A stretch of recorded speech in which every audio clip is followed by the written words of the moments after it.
Assalamualaikum warahmatullahi wabarakatuh. Perkenalkan, nama saya Kuku Setiaji, NPM A1H021029, dosen matkul Dr. Muhammad Kristawan MPD, matkul filsafat. Hari ini saya akan menjelaskan materi tentang aliran-aliran filsafat. 1. Idealisme. 2. Rasionalisme. 3. Empirisme. 4. Dualisme. 5. Positivisme. 1. Idealisme.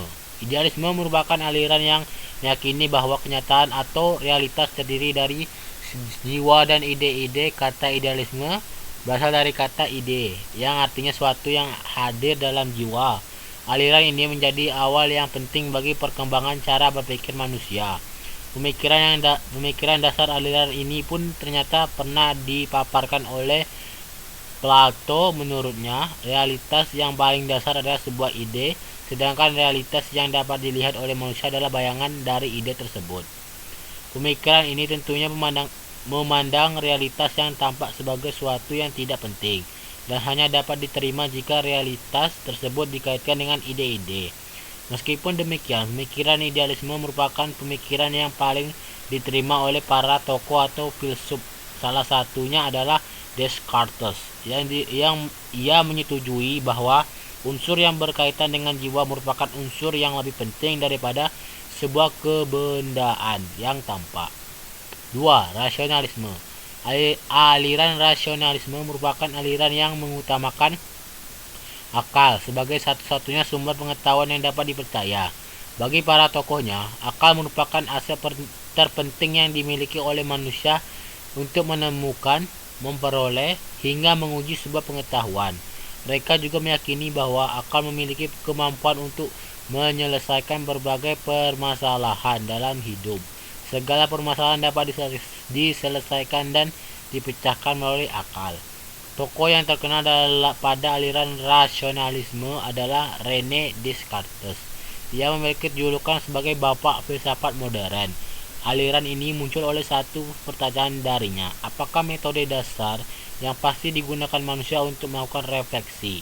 Dari pertanyaan inilah ia menemukan akal sebagai sesuatu yang paling mendasar digunakan manusia untuk melakukan refleksi pada sesuatu. Jika kita tarik aliran ini ke masa sekarang, apakah masih relate? Apakah kamu termasuk tim rasionalisme yang selalu menggunakan akal dalam hidup pemecahan berbagai permasalahan yang muncul dalam kehidupan? Atau mungkin kamu termasuk aliran yang lain? 3. Empirisme. Aliran yang satu ini berfokus pada pengalaman yang dimiliki seorang sebagai sumber dari pengetahuan. Empirisme ini berasal dari bahasa Yunani yang memiliki arti pengalaman inderawi atau pengalaman observasi melalui panca indera. Empirisme merupakan aliran yang sangat bertentangan dengan rasionalisme. Menurut para tokoh-tokohnya, pengetahuan berasal dari pengalaman sebagai panca indera merupakan sumber yang paling jelas dan pasti dibandingkan akal. Semua hal yang diketahui oleh manusia bergantung pada bagaimana manusia menggunakan panca indera melihat, mendengar, menyentuh yang dimilikinya. Tokoh imperialisme juga menolak keyakinan bahwa manusia memiliki fitrah pengetahuan dalam dirinya. Menurut aliran ini, tanpa adanya pengalaman, pengetahuan tidak akan terbentuk. Aliran ini dibentuk oleh Francis Bacon dan Thomas Hobbes, yang dengan pandangan semua pengetahuan terbentuk dengan menggabungkan apa yang didalami oleh manusia. 4. Dualisme. Dualisme merupakan aliran yang menyebutkan bahwa realitas itu terdiri dari dua akar yang berlainan dan bertolak belakang. Masing-masing akar tersebut bersifat unik dan tidak dapat dihilangkan, sehingga beberapa tokoh menyebutkan bahwa aliran ini merupakan gabungan dari aliran idealisme dan materialisme, atau aliran yang menggabungkan jiwa dan tubuh. Tokoh yang membentuk pemikiran ini adalah Thomas Hobbes. Pemikiran dasarnya adalah zat dan pikiran merupakan hal yang berbeda dan keduanya saling melengkapi untuk membentuk sebuah pengetahuan. 5. Positivisme. Aliran ini muncul pada abad ke-19 dengan dasar pemikiran sumber pengetahuan berasal dari apa yang diketahui nyata dan hal yang pasti. Positisme ini fokus pada suatu fakta dan nyata, mengesampingkan hal-hal yang di luar realitas dan kenyataan yang tidak nampak.